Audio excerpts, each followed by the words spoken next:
السلام علیکم ورحمۃ اللہ وبرکاتہ۔ جی معزز طلباء کرام، آج ہم انشاءاللہ پڑھیں گے فصل نمبر 6 علم النحو سے اسم منصوب کے بارے میں۔ اسم منصوب ایسا اسم ہوتا ہے کہ جس میں اسم کے آخر میں نسبت کے لیے یا مشدد اور اس سے پہلے کسرہ زیادہ کرنے سے جو اسم بنتا ہے اس کو اسم منصوب یا صفت نسبتی کہا جاتا ہے، اور اسم کے آخر میں یا نسبت لگانے سے یہ معلوم ہوتا ہے کہ اس کا کسی چیز کے ساتھ تعلق ہے، جیسے بغدادیٌ بغداد کا رہنے والا یا بغداد کی پیدا کی ہوئی چیز، ہندیٌ ہند کا رہنے والا یا ہند کی پیدا کی ہوئی چیز۔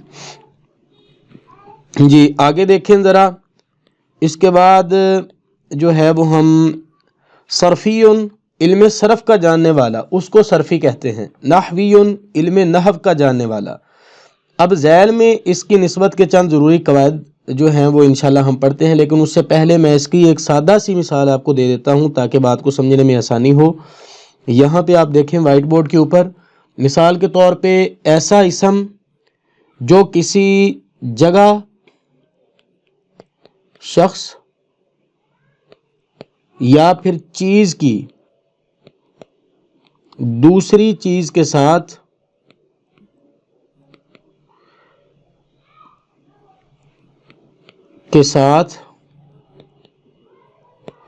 نسبت کو ظاہر کرے۔ مثال کے طور پہ مکہ ہے، تو ایک شخص مکہ میں رہتا ہے، ہم اس کو کیا کہیں گے؟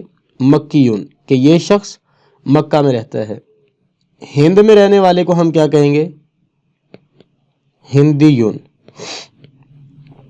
تو یہ والا جو اسم ہے نا، یہ اسم منصوب ہے، ٹھیک ہے جی۔ تو پتہ چلا کہ کسی چیز کی طرف کسی شخص، جگہ یا چیز کی نسبت جو ہے کسی دوسری طرف کرنے کو اس نسبت کہتے ہیں، اور اس نسبت والے اسم کو اسم منصوب کہا جاتا ہے، ٹھیک ہے جی۔ آگے اس کے کچھ قواعد ہیں وہ ہم دیکھتے ہیں انشاءاللہ۔ جیسے پہلا قاعدہ یہ ہے کہ الف مقصورہ جب کلمے میں تیسری یا چوتھی جگہ واقع ہو تو واو سے بدل جاتا ہے، جیسے عیسیٰ، عین 1، ٹھیک ہے جی، یا 2، سین 3، اور یہ آگے 4، یہ والی جو جگہ ہے۔ تو یہ چوتھی جگہ پہ الف مقصورہ، الف مقصورہ کہتے ہیں یہ کھڑی زبر، ٹھیک ہے جی، کسی بھی لفظ کے اوپر، مثال کے طور پہ با ہے، اس کے اوپر یہ کھڑی زبر، تو اس کو کہتے ہیں الف مقصورہ۔ تو الف مقصورہ جب کلمے میں یہ کلمہ ہے، اس میں تیسری یا چوتھی جگہ واقع ہو تو وہ کیا ہوتا ہے؟ وہ واو سے بدل جاتا ہے، جیسے عیسویٌ، عیسیٰ سے عیسویٌ۔ تو یہ والی جو تھی نا، یہاں پہ جو یہ الف مقصورہ آیا ہوا ہے تو یہ بدل گیا واو سے، اور اس کے آخر میں یا نسبتی لگا دی ہم نے۔ اور مولا سے مولویٌ، یہ والا جو اس کے اوپر الف مقصورہ ہے یہ بدل گیا۔ اور الف مقصورہ پانچویں جگہ ہو تو گر جاتا ہے، جیسے مصطفیٰ سے مصطفیٌ، یہاں پہ واو نہیں لگائی گئی یا پھر اس کو نہیں پڑھا گیا۔ تو یہ دیکھیں، میم 1، صاد 2، طا 3، فا 4، اور یا آگے جو جس کے اوپر وہ کھڑی زبر ہے وہ 5۔ تو پانچویں جگہ یہ گر گیا، اس کو ہم نے گرا دیا، اور اس کی جگہ ہم نے واو نہیں لگائی بلکہ ڈائریکٹ ہم نے یا سے پہلے کسرہ دے دیا۔ یہ بات آپ نے یاد رکھنی ہے کہ یا نسبتیہ لگانے کے لیے، یا نسبتیہ جو ہوتی ہے نسبت کے لیے، یعنی کہ ایک جگہ کا نام ہے نا ہندن، ہندوستان، تو اس کو اگر ہم نے کنورٹ کرنا ہے اس میں منصوب میں تو اس کے آخر پہ یا مشدد لگائیں گے، ٹھیک ہے جی، یہ یا مشدد ہے، اور اس سے پہلے والے حرف کے نیچے زیر دیں گے، جیسے یہ ہے ہندیٌ۔ یہ آپ نے ذہن میں رکھنا بات۔ اچھا جی، الف ممدودہ کے بعد والا حمزہ واو سے بدل جاتا ہے، یہ ہوتا ہے جی الف ممدودہ یہ، اور اس کے بعد یہ حمزہ۔ سماعٌ سے سماویٌ، تو یہاں پہ جو یہ والا حمزہ تھا نا یہ واو سے بدل گیا، ٹھیک ہے، تو یہ بن گیا سماویٌ، اور یا نسبتیہ ہم نے آخر پہ لگا دی۔ اور بیضاء سے یہ الف ممدودہ آ گیا ضاد کے آگے، اور حمزہ جو آگے ہے یہ بدل گیا واو سے، اور واو کے نیچے کسرہ آئے گا، جیسا کہ آپ جانتے ہیں قاعدہ ہے یہ کہ یا نسبتیہ سے پہلے والے حرف کے نیچے کیا ہوتا ہے؟ کسرہ ہوتا ہے۔ تیسرا قاعدہ یہ ہے کہ جس اسم میں یائے مشدد پہلے ہی سے موجود ہو وہاں یائے نسبت لگانے کی ضرورت نہیں، جیسے شافعی ایک امام کا نام ہے اور شافعی مذہب رکھنے والے کو بھی کہتے ہیں، تو اس میں الگ سے ہم جو ہے وہ ایک اور یا نہیں لگائیں گے بلکہ یہ ایک کافی ہے۔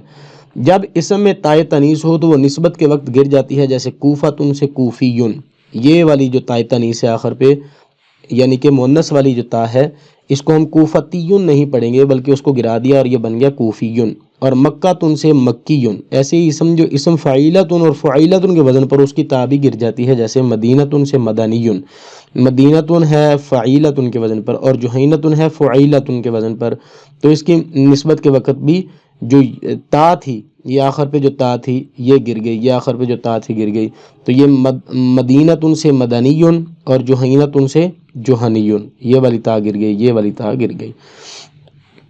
جی آگے دیکھیں جی، جو اسم فعیل کے وزن پر ہو اس کے آخر میں یائے مشدد ہو تو پہلی یا کو دور کر کے واو سے بدل دیں گے اور واو سے پہلے فتحہ دے کر آخر میں یا نسبت لگا دیں گے، جیسے علیون سے علویون اور نبیون سے نبویون۔ تو لفظ کیا ہے؟ وہ کہتا ہے فعیل، ٹھیک ہے، فعیل، تو کہتا ہے علی،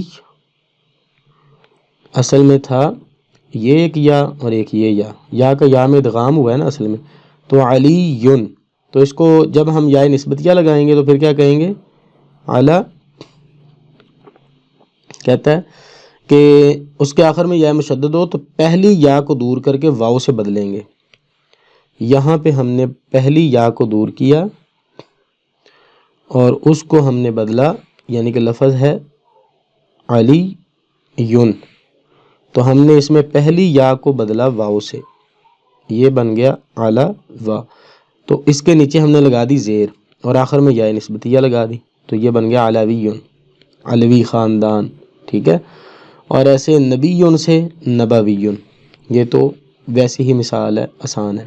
اور اگر یا چوتھی جگہ پر ہو اور بعد کسرے کے آئے، یا تو یا کو حذف کرنا اور واو سے بدلنا دونوں جائز ہیں، جیسے دہلی سے دہلویون، ایک ہا دو لام تین یا چار، تو یا یہاں پہ چوتھی جگہ پہ آ گئی ہے، تو ہم نے یا کو کیا کیا؟ ہم نے اس یا کو واو سے بدل دیا، تو یہ بن گیا دہلویون۔ دوسرا اس کا طریقہ یہ ہے کہ یا کو حذف کرنا، اس کو حذف کر کے ہم نے اس کے آگے یہ یا نسبتیہ لگا دی، ڈائریکٹ دہلیون کر دیا، یہ بھی ٹھیک ہے، یہ بھی ٹھیک ہے، یہ بھی ٹھیک ہے، ٹھیک ہے۔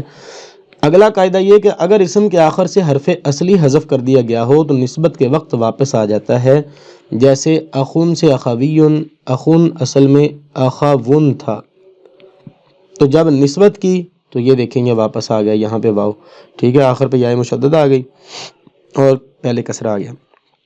اور ابن اصل میں ابا ون تھا، تو یہ بھی آخر میں واو جو ہے یہ نسبت کے وقت واپس آ گئی اور آخر پہ یا نسبتیہ لگا دیا۔ دمن دماون تھا، تو یہاں بھی یہ آخر پہ یا نسبتیہ اور یہ واو واپس آ گئی، ٹھیک ہے جی۔ تو ہم نے اب ان کے حرف اصلی کو بھی دیکھنا نسبت بناتے وقت۔ بعض الفاظ کی نسبت خلاف قیاس آتی ہے، جیسے نورن سے نورانیون، نورن کی قیاس کے اوپر آنی چاہیے تھی اس طرح نوریون، ہونا تو یہ چاہیے تھا لیکن یہ نہیں ہوا، بلکہ اس کو ہم اس طرح پڑھیں گے تو پھر ٹھیک ہوگا نورانیون۔